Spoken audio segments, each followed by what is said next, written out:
جیسے ہی گھر سے نکلا، کیا ملا تجھے ظالم قاسم یتیم کر کے، کیا ملا تجھے ظالم قاسم یتیم کر کے، کچھ بھی نہ خوف آیا، کچھ بھی نہ خوف آیا، دل میں تیرے خدا کا ہائے حسن ہائے حسن، جیسے ہی گھر سے نکلا تابوت مجتبیٰ کا۔ بسم اللہ الرحمن الرحیم، الحمدللہ رب العالمین، الصلاۃ والسلام علی اشرف الانبیاء والمرسلین۔ ناظرین کرام السلام علیکم، میں قرۃ العین فاطمہ ایک مرتبہ پھر نجف ارشد سے اطفال نجف کے پروگرام میں ایک نئے موضوع کے ساتھ حاضر ہوں۔ آج 28 صفر کا دن ہے اور آج ہی کے دن رسول خدا صلی اللہ علیہ وآلہ وسلم اور ہمارے دوسرے امام حسن علیہ السلام کی شہادت ہوئی، لیکن آج ہم امام حسن علیہ السلام کی زندگی پر گفتگو کریں گے اور رسول خدا صلی اللہ علیہ وآلہ وسلم کی زندگی پر انشاءاللہ آنے والے دنوں میں گفتگو کریں گے۔ چونکہ آج امام علیہ السلام کی شہادت کا دن ہے، اسی مناسبت سے میں اپنے دیکھنے اور سننے والوں مراجع اعظام بالخصوص اپنے وقت کے امام زمانہ علیہ السلام کی خدمت میں تعزیت پیش کرتی ہوں۔ اور آج ہمارے ساتھ بہت ہی پیارے پیارے مہمان تشریف فرما ہیں۔ آپ تمام مہمانوں کا بہت بہت شکریہ کہ آپ تشریف لائے۔ اب ہم سوالات کا سلسلہ شروع کرتے ہیں۔ جی محمد کمیل، آپ امام علیہ السلام کے بارے میں کچھ بتائیں۔ بہت بہت شکریہ اینی۔ امام کا اسم غلامی حسن ہے، ان کے بہت سارے لقبات ہیں، ان میں سے مشہور لقب مجتبیٰ ہے۔ امام کی کنیت ابو محمد ہے، ان کے والد کا نام امام علی علیہ السلام ہے اور ان کی والدہ کا نام جناب فاطمہ ہے۔ ماشاءاللہ، بہت خوب۔ اب یہ بتائیں امام کا نام حسن کس نے رکھا؟ امام کا نام حسن رسول خدا نے خود رکھا تھا، اور ایک روایت میں رسول خدا نے یہ نام اللہ کے حکم سے رکھا تھا۔ یہ ایسا نام ہے جو امام سے پہلے کسی کا نہ تھا۔ ماشاءاللہ، بہت خوب۔ خدیجہ باجی، آپ یہ بتائیں امام علیہ السلام کا دور کیسا تھا؟ بسم اللہ الرحمن الرحیم۔ امام حسن علیہ السلام کا دور مشکلات اور دشمنوں کی سازشوں سے بھرا ہوا تھا۔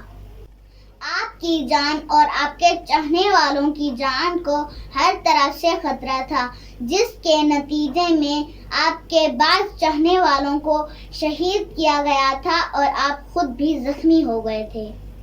ماشاءاللہ۔ فاطمہ باجی، آپ یہ بتائیں امام علیہ السلام نے ان مشکلات اور سازشوں کا کس طرح مقابلہ کیا؟ بسم اللہ الرحمن الرحیم۔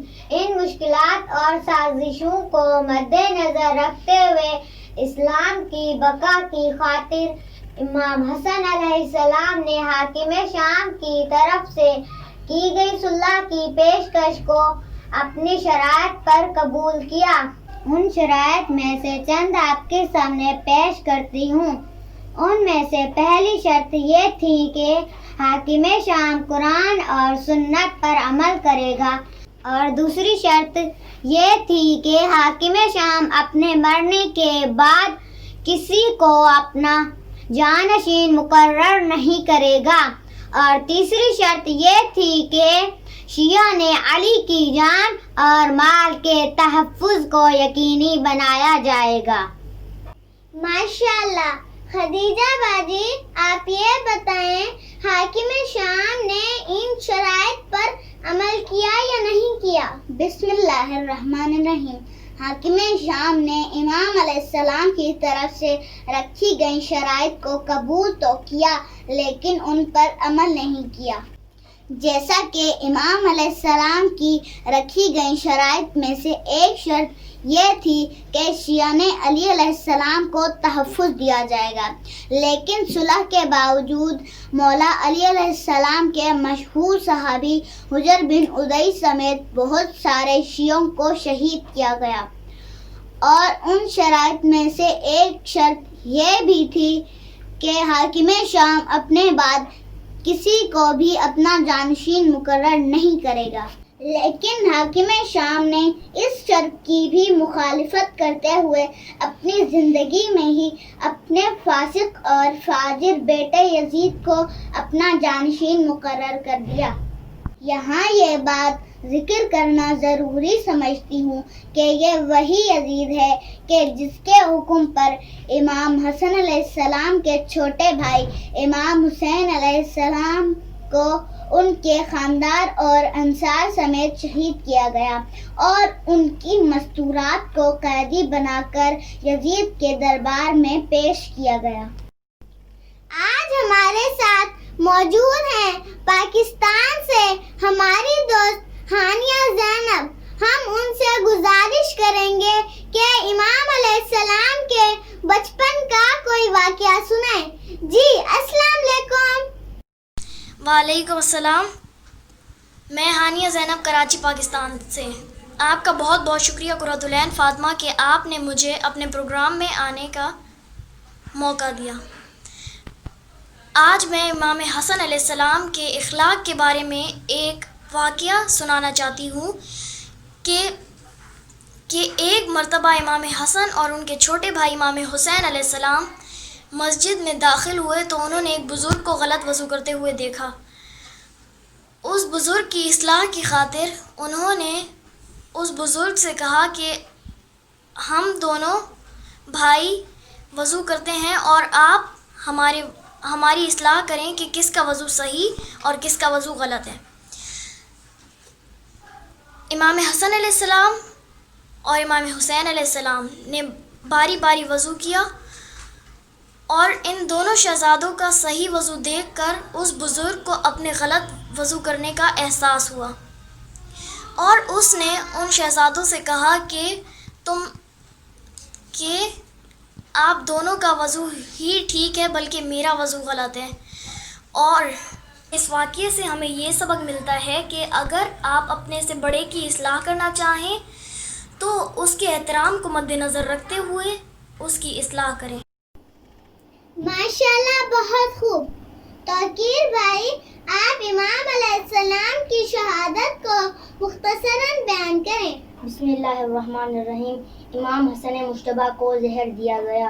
علامہ مجلسی علیہ الرحمہ لکھتے ہیں کہ امام کو آخری مرتبہ زہر دیا گیا.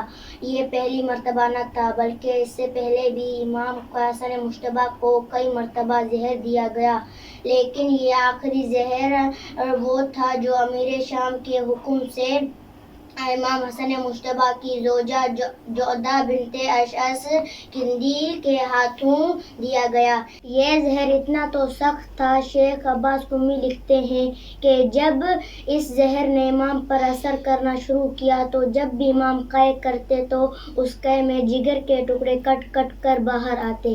اس زہر کی اطلاع امام حسن مشتبہ کی بہنوں کو دی گئی اور امام نے وصیتیں کی اور اپنی سب سے اہم وصیت امام حسین سے کی. میری ایک تمنا ہے، مجھے اپنے جد نانا رسول اکرم کے ساتھ دفنایا جائے. اگر کوئی اعتراض کرے تو میرے نانا کے شہر میں خون ریزی سے بچایا جائے اور مجھے جنت البقیع میں ہی دفن کرنا. اور امام حسین نے اپنے بھائی کی شہادت کے بعد امام کا جنازہ قبر رسول کے پاس لے گئے اور بنی امیہ والے لوگ آگے بڑھے اور ان کی رہنما ایک عورت نے حکم کیا کہ تیر چلائے جائیں. تیر امام کے جنازے پر لگے. اس وقت امام حسین علیہ السلام نے اپنے بھائی کی وصیت پر عمل کیا.